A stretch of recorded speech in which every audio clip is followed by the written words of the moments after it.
মাসে একটি নীতিমালা করেছে। সেই নীতিমালায় উল্লেখ করেছে 16 গ্রেড থেকে 20 গ্রেড পর্যন্ত আউটসোর্সিং করা যাবে। যদি একটু দৃষ্টি আকর্ষণ করে 1 নম্বর গ্রেড 2 নম্বর গ্রেড বাদ দিলেন কেন? এই দেশের সচিবরা, ডিসিরা, এসপিরা আপনারা কি আউটসোর্সিং এ নিয়োগ হতে পারেন না?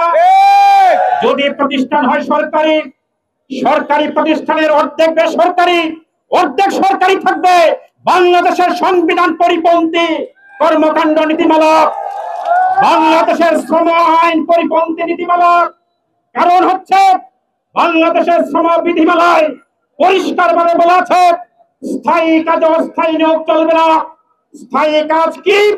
আইন বলেছে, বিধি বলেছে 180 দিন চলমান থাকে যে কাজ, সে কাজ হচ্ছে স্থায়ী কাজ।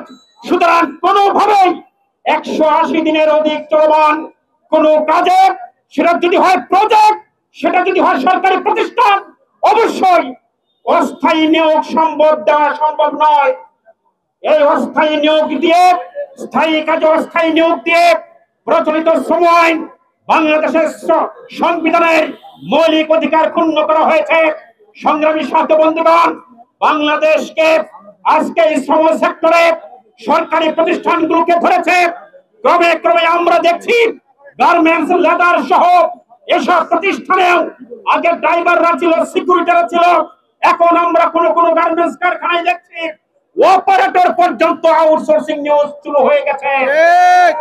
আমরা আশঙ্কা করতেছি বাংলাদেশের সরকারও কি আউটসোর্সিং এ নিয়োজিত হয় কিনা।